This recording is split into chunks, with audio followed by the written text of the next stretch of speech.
pejgamberi jon alayhis salam çdo ditë thot i kërkoi falje të Madhit Zot dhe pendohem tek ai 100 herë.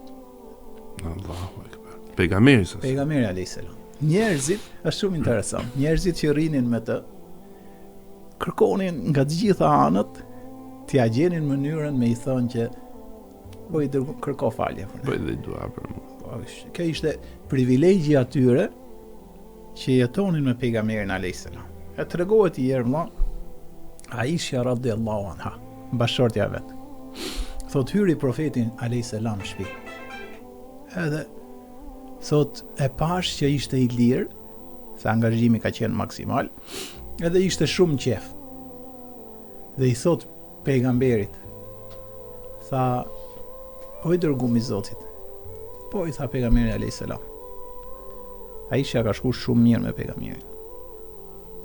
I keni gjuhë këto prallat, jo ishte e vogël, jo ishte e madhe. Tani nga ky hadith do kuptojmë sa e mençur dhe sa e madhe ishte në moshë. I thot o i dërgumi i Zotit.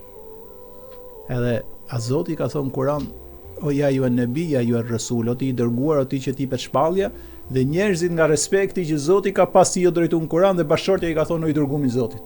Allahu. Nuk i ka thonë Neiro Muhammed. Ka thonë ja Rasul Allah, o i dërgumi i Zotit. Bashortja vet ka qenë. Subhanallah. Ka thonë ai lutesh Madhit Zot për mua. Dhe pejgamberi alayhis salam me mirësinë si tham radhë si kaloi, kanë besamën, ishte gjithmonë i buzëqesh. Njeriu më i lirshëm që ti të rrije, që s'dvet asnjëherë në siklet, që gjithmonë i shndriste fytyra si diell, ishte pejgamberi alayhis salam. Ebu Hurajra thot, kur buzëqeshte pejgamberi alayhis salam, sikur dielli lundronte në fytyrën e tij. Tani për këtë njeri kishte të bëje, e kishte beku i madh i Zot në gjitha aspektet. Dhe pejgamberi kur i thot Aisha kërko falje për mua i ngran durët. Ka thonë Allahu maghfir li Aishata. Ma qaddama min dhanbiha wa ma ta'akhkhar. Falja asaj gjinafet e mëparshme dhe të mëvonshme që do t'i bëj. Mëkatet e vogla dhe mëkatet e mëdha. Dhe mëkatet që ti i din dhe ajo nuk i din. Se për lutje pejgamberi ishte stat, vetëm nga lutje tashore si ka drejtuar të Madhit Zoti qofshim fal, mjafton për ta kuptuar që o pejgamber. I ka bo ato në të ndërthurara dashuri hyjnore me dije të madhe. Ka thonë o Zot, falja ishes mëkatet e mëparshme dhe mëkatet e mëvonshme. Pra i ka përfshirë ato që do i bonte derisa të vdiste. Mëkatet e vogla dhe mëkatet e mëdha. Dhe mëkatet që ti i din ajo nuk i din. Se nga herë ç'a bëjmë? Nuk e dim që kemi bë mëkat dhe nuk kërkojmë falje për ato. Pejgamberi i ka përfshirë edhe këto brenda lutjes. Aisha nga knajsia, valla, se kur bote duaj u dridhte toka.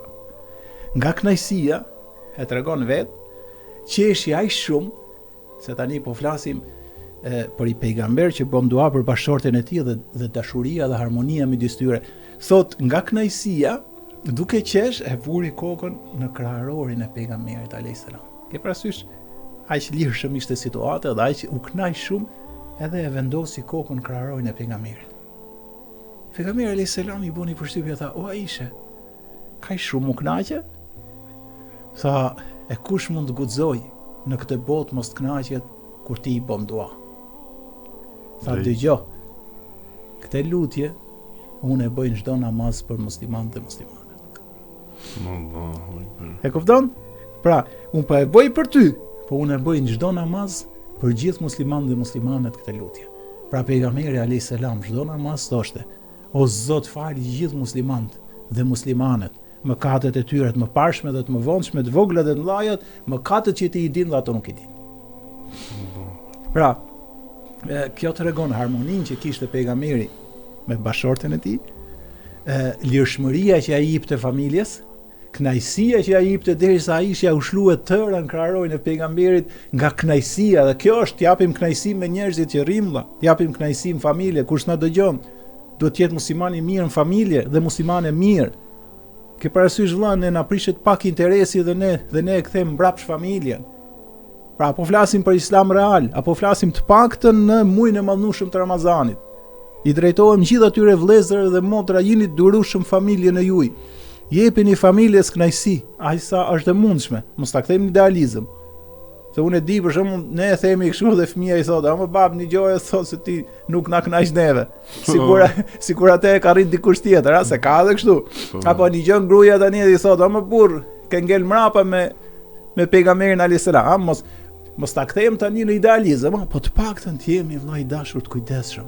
Të ketë raste kur bashortja ta vendosi kokën e saj në krahërojën e bashortit sikur janë një, edhe të kërkojnë falje për njëri tjetrin.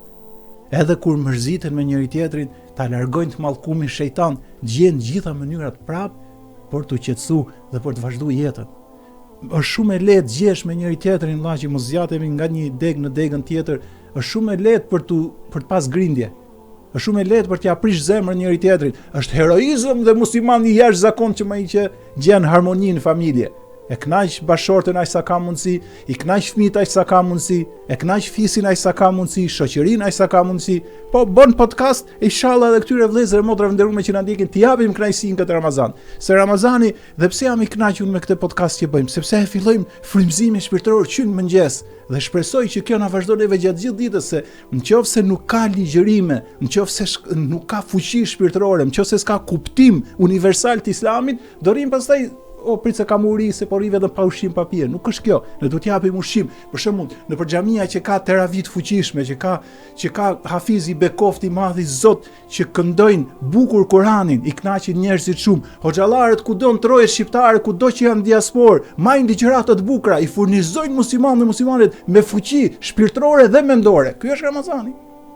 Dhe ne në këtë oqeanin e madh të mirësisë, edhe ne me podcastin mundohemi t'japim një mirësi, kënaqësi dhe dituri për vëllezërit edhe motrat që na ndjekin.